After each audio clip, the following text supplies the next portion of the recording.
త్రివిక్రమ్ గారు మాట్లాడతారు.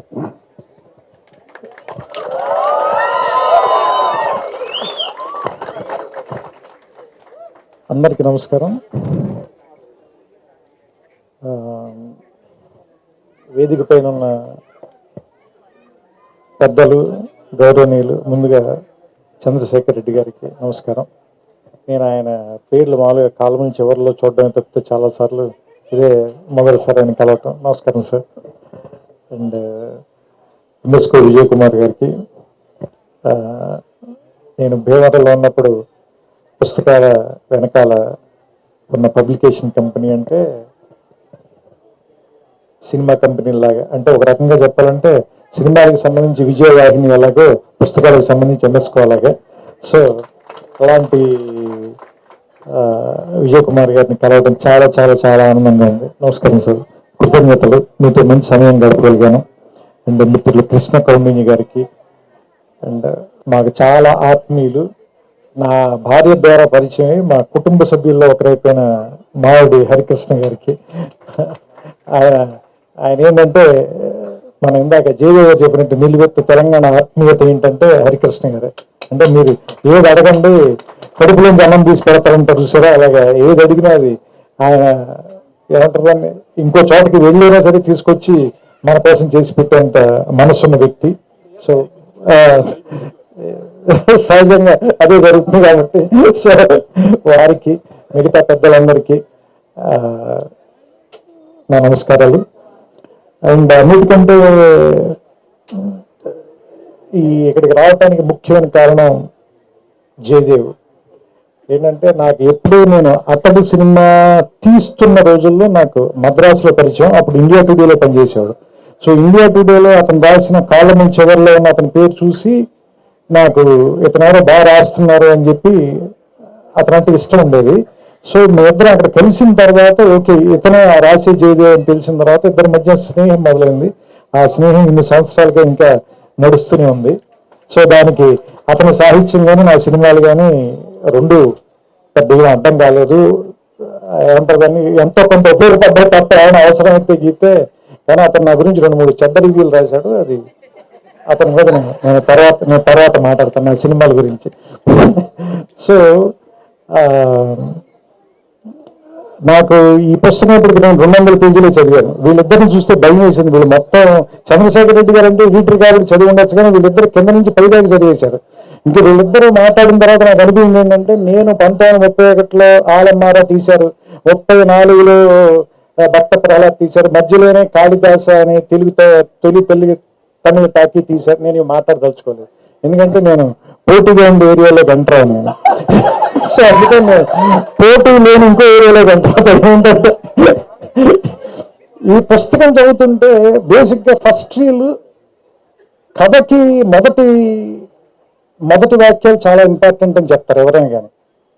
ఎందుకంటే కథ లోపలికి మనం తీసుకెళ్ళటం అనేది చాలా ఇంపార్టెంట్. మొదట తీసుకెళ్ళిన తర్వాత ఆ తర్వాత కొంచెం నత్తనాటకు నడిచినా కానీ సరే ఇంకేదో జరుగుతుందని అమాయకత్వంతో కొన్ని పేజీలు తిరిగేస్తాం. ఆ తర్వాత ఇంకేమైనా చెప్పగలిగితే ఓకే, లేదంటే చాలాసార్లు మనం మోసం చేసేస్తూ ఉంటారు, అది వేరే విషయం. కానీ సినిమా కూడా మొదటి రీలు, ఇంటర్వెల్, క్లైమాక్స్ చాలా ఇంపార్టెంట్ అని చెప్తారు. సో ఇది ఫస్ట్ రీల్ అని పేరు పెట్టారు. ఎందుకంటే నా ఉద్దేశం ప్రకారం తెలుగు సినిమా తాలూకు తొలి రోజుల గురించి మాట్లాడుతున్నారు కాబట్టి ఫస్ట్ రీలు. ఈ పుస్తకం కూడా ఎలా ఉందంటే ఫస్ట్ రీల్ ఎంత ఇంట్రెస్టింగ్గా ఉండి మొన్న మొదటి 10 నిమిషాల్లో సినిమాలోకి లాగేయాలో అంత ఇంట్రెస్టింగ్గా రాశారు. ఎందుకంటే బేసిక్గా నేను పరిశోధనాత్మక గ్రంథాలు చదివే టైప్ వ్యక్తిని కాదు, నేను చరిత్రలో వీక్. ఎందుకంటే నాకు మామూలుగా ఆ ఫలానా రాజుల కాలం నాటి శాసనం అని మొదలు పెట్టగానే వెంటనే నాకు హిస్టరీ ఎగ్జామ్ గుర్తొస్తుంది, భయం వేస్తుంది నాకు. నేను అందుకనే లెక్కలు సైన్స్ చదువుకున్నాను నేను. కానీ పరిశోధనాత్మక గ్రంథం 200 పేజీలు ఊరికే జనరల్గా నేను 2 కాఫీ టైంలో చదివేశాను అంటే హెడ్స్ ఆఫ్ టు జయదేవ్. ఎందుకంటే దాంట్లో నాకు అది చదువుతుంటే అప్పటి మూకీలు వేసిన గుడారాలు, కింద మట్టిలో కూర్చుని నేల థియేటర్లో సినిమా చూడటం, దగ్గర నుంచి చూడటానికి ఎక్కువ డబ్బులు కట్టడం, ఆ పక్కనే అమ్ముతున్న పంపడి వేరుశనక్కాయల తాలూకు వాసన, సోడాలు ఫ్రీ అంటే కనుక సోడా కొడుతున్న గోళీల తాలూకు సౌండ్, వీటన్నిటిని మాత్రం ఈ పుస్తకంలోకి పట్టుకొచ్చేశాడు. సో అది ముఖ్యంగా నాకు బాగా నచ్చిన అంశం. అన్నిటికంటే మన సినిమా పోస్టర్కి పెద్ద వినియోగం. పోస్టర్ ఏంటంటే సినిమా పేరు చూడటానికి, లేదంటే అందులో యాక్ట్ చేసేవాళ్ళని చూడటానికి. అతను ఆ పోస్టర్ ఆధారంగానే నాకు తెలిసి మేజర్ రీసెర్చ్ ఇందులో చేసేసాడు. ఆ పోస్టర్ ఆధారంగానే ఓకే ఈ సినిమా ఆ రోజున రిలీజ్ అయింది, ఈ సినిమా ఫలానా థియేటర్లో రిలీజ్ అయింది, ఈ సినిమా ఆ ఊళ్ళో ప్రదర్శించారు, ఇది 1931లో కాదు 32లో జరిగింది. సో ఇలాంటి వాటన్నిటికీ వాళ్ళ అమాయకంగా వేసిన పోస్టర్ని ఇతను అన్యాయంగా వాడుకున్నప్పటికీ కూడా దాంట్లో మనకి బోల్డ్ ఇన్ఫర్మేషన్ ఇచ్చాడు. నేను ఇన్ఫర్మేషన్తో పెద్ద ఎక్కువ ఏమంటారు దాన్ని అబ్బుర పడిపోయాను. ఎందుకంటే ఇన్ఫర్మేషన్ ఈ రోజుల్లో మనకి చాలా హ్యాండీగా అయిపోయింది. ఇన్ఫర్మేషన్ చెప్పడం అనేది ఒకప్పుడు చాలా గొప్ప విషయం, ఎందుకంటే ఇన్ఫర్మేషన్ అందుబాటులో ఉండదు కదా. ఎప్పుడైతే ఈ అంతర్జాలం వచ్చేసిన తర్వాత, లేదంటే మీకు రకరకాల మాధ్యమాలు వచ్చేసిన తర్వాత, anything is just one click away. So మీరు ఒకసారి క్లిక్ చేస్తే మీకు ఇన్ఫర్మేషన్ వచ్చేస్తుంది. మరి ఇన్ఫర్మేషన్ కంటే ఇంకేం ఎక్కువ చెప్పాడంటే ఇందులో అనుభూతి చెప్పాడు. అంటే ఆ సినిమా తీసినప్పుడు వాళ్ళు పడిన కష్టాలు, ఒకే సెట్లో 2 సినిమాలు తీయటం, దానికి సెట్లు ఎలా మార్చుంటారు, అలాగే మూకీల టైం నుంచి టాకీల టైంలో కష్టపడిన నటీమణులు వాళ్ళు. నాకు సింగింగ్ మెరుగిన సినిమా గుర్తొచ్చింది వెంటనే. అంటే మూకీ టైంలో ఒక పెద్ద హీరోయిన్ గొంతు బాగోకపోవడం మూలంగా టాకీ టైంలో బాగోకపోవటం. సో ఇలాంటి అంటే మనలో ఉన్నటువంటి ఒక ఆ నోస్టాలజిక్ ఏరియాలోకి వెళ్ళి దాన్ని ట్యాప్ చేయగలిగేలా ఒక పరిశోధనాత్మక గ్రంథం రాయటం అంటే చాలా కష్టం. ఎందుకంటే ఆరుద్ర రాసిన సమగ్రాంధ్ర సాహిత్యానికి ఎక్కువ విలువ రావడానికి కారణం ఏంటంటే ఒక కవి పండితుడైతే ఉండే అడ్వాంటేజ్ ఆయన వాడుకున్నాడు. అలాగే ఒక రచయిత ఒక పిహెచ్డి గ్రంథం రాస్తే ఎలాంటి అడ్వాంటేజ్ ఉంటుందో అది ఫస్ట్ లో ఉందని నాకు అనిపించింది. సో అంటే నాకు తెలిసి నా అనాలిసిస్ చెప్పమంటే నేనైతే ఈ పుస్తకం గురించి అది చెప్తాను. ఎందుకంటే జయదేవ స్వతహాగా ఒక కాలమిస్ట్ మాత్రం కాదు, అంతకు మించిన వాడు. అంటే ఖచ్చితంగా ఒక రచయితకు ఉండాల్సిన అన్ని లక్షణాలు ఉన్నవాడు. కానీ అలాంటి వాడు ఎందుకు ఒక సమగ్రమైన సంపూర్ణమైన రచన ఇన్నేళ్ల పాటు చేయలేదు అనేటువంటిది నాకు క్వశ్చన్ ఉంది లోపల.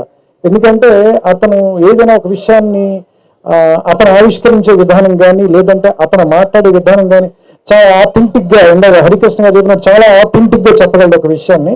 అలాంటి వాడు, ఇంత ఆథెంటిక్గా చెప్పగలిగిన వాడు, ఇంత ధార ఉన్నవాడు ఎందుకు పుస్తకం రాయట్లేదు? ఎందుకు ఒక కథ అంటే అతను ఫస్ట్ రీల్ అని చెప్పి ఒక పరిశోధనాత్మక గ్రంథం రాయాల, తెలుగు టాకీ తాలూకు కథ చెప్పాడు మనకి. సో యాక్చువల్లీ ఇది ఒక నవల్ లాంటి పుస్తకం. సో మీరు చదవటం మొదలు పెడితే, మీరు పొద్దున కూడా చదవటం మొదలు పెడితే దాదాపుగా ఒక 2-3 గంటల్లో మీతోటి ఒక 300 పేజీల పైన చదివించేస్తుంది. అందుకనే ఇది ఒక 500 పేజీల పుస్తకం అని మీకు ఎవరికి అనిపించదు.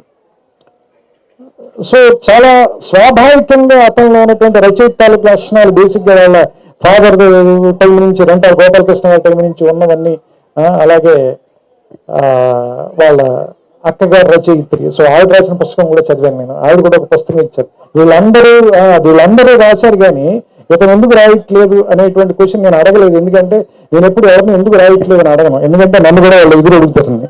నేను 2 ఏళ్ళకి 3 ఏళ్ళకి సినిమా రాస్తున్నాను అడుగుతారేమోనని నేను ఎవరిని ఏమి అడగను.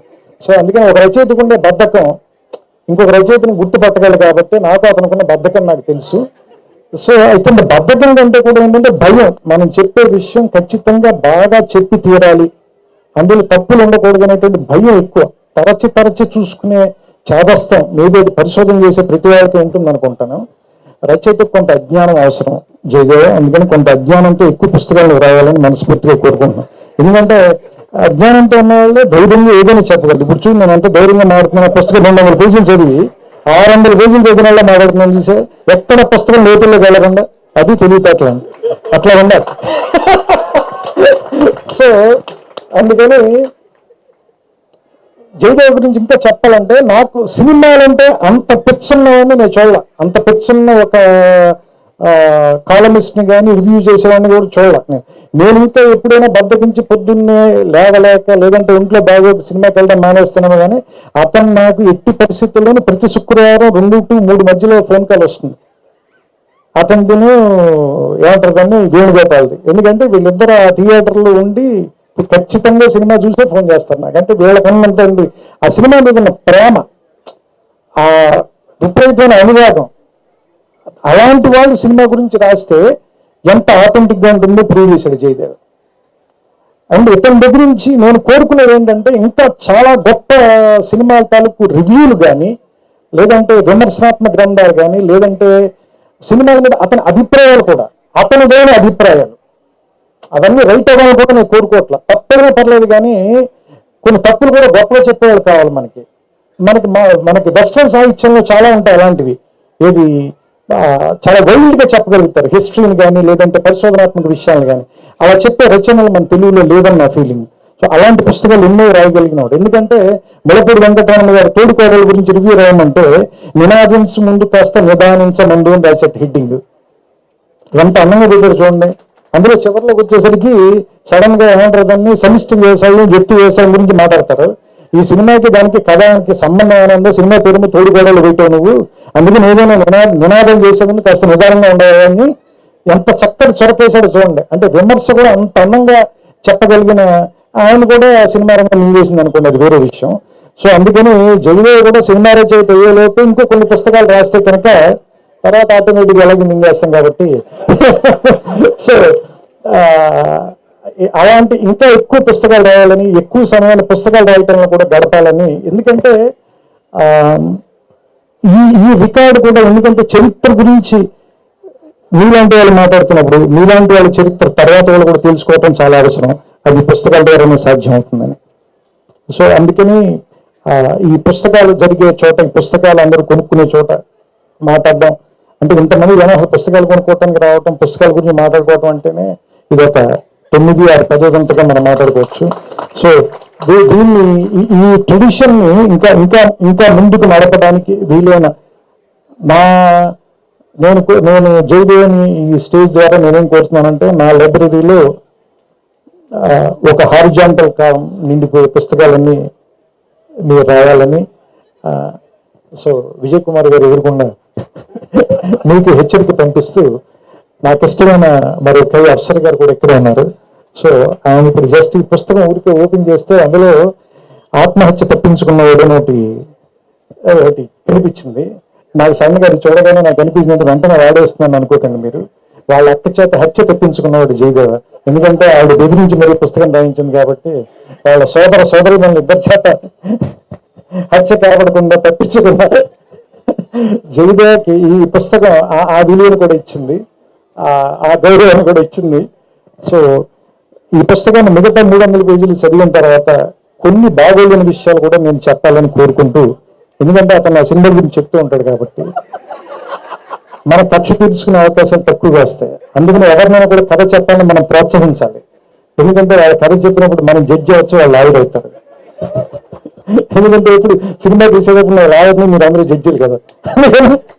సో అతను కూడా ఎక్కువ పుస్తకాలు రాసి నాకంటే తక్కువ స్థాయిలో ఉండాలని, అతని పుస్తకాలు వాటిని సమీక్షించే ఉత్తమ స్థాయిలో నేను ఉండాలని, ఉన్నత స్థాయిలో నేను మనస్ఫూర్తిగా కోరుకుంటూ, సో నా సన్మాయస్కుడు అండ్ నా స్నేహితుడు కాబట్టి అతనికి నా అభినందనలు చెప్తూ, ఇంకా వృద్ధిలోకి రావాలి ఇలాంటి మాటలు బాగోవు. ఎందుకంటే నా డబ్బు తెల్లబడిపోయి అతని చుట్టూ తెల్లబడిపోయి ఇలాంటి మాట్లాడకూడదు కాబట్టి అతను జస్ట్ అభినందనలతో సరిపెడుతూ దీన్ని చాలా ఆనందకరమైన సాయంకాలం ఇక్కడ గడపగలిగినందుకు ఎంఎస్కు విజయ్ కుమార్ గారికి ముఖ్యంగా నా కృతజ్ఞతలు చెప్తూ, ఎందుకంటే ఈ ఫంక్షన్ రావడం వల్ల నాకు 2 ఉపయోగాలు ఉన్నాయి. ఒకటి, నా మిత్రుడైన జయదేవ్ తాలూకు పుస్తకం ఓపెన్ చేయడం ఒకటి, మా మామగారికి ఫ్రెండ్ కాబట్టి ఇవాళ మా ఆవిడ రాత్రి డిన్నర్ కూడా బాగా పెడుతుంది నాకు.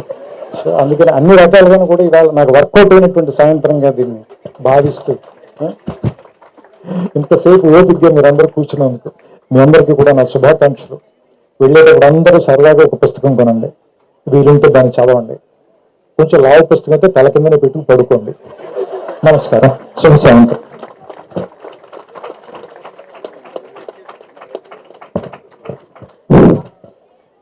ఈ బుక్ ఫెస్టివల్ కార్యవర్గ సభ్యులందరూ కలిసి త్రివిక్రమ్ గారితో ఒక ఫోటో దిగుతా ఉంటున్నారు. ఒకసారి రండి. బాలరెడ్డి గారు.